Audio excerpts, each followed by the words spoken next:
आरिफ मुझे मशवरा दो इस मामले में। मैं उस वक्त तक कोई फैसला नहीं करती जब तक तुम लोग मौजूद ना हो। हजरत सुलेमान अलैहिस्सलाम का दरबार। हजरत सुलेमान तख्त पर बराजमान है और परिंदों के झुंड में हद हद की खाली जगह देखकर गुस्से का इजहार कर रहे हैं। वापस आकर हजरत सुलेमान को सबा के मुल्क मलका बिल्किस और उसकी कौम के सूरज की पूजा करने की खबर दे रहा है। हद हद की रिपोर्ट खत भेजना।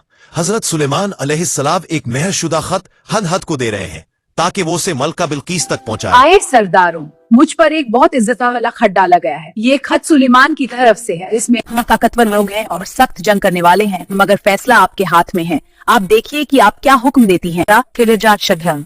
मालिका बिल्किस ने इस खत की ताकत को महसूस किया और अपने अहलकारों से मशवरा तलब किया। आरिफ मुझे मशवरा दो इस मामले में। मैं उस वक्त तक कोई फैसला नहीं करती जब तक तुम लोग मौजूद ना हो। मालिका बिल्किस बहुत समझदार थी। उन्होंने जंग की बजाय सुलह का रास्ता चुनना चाहा।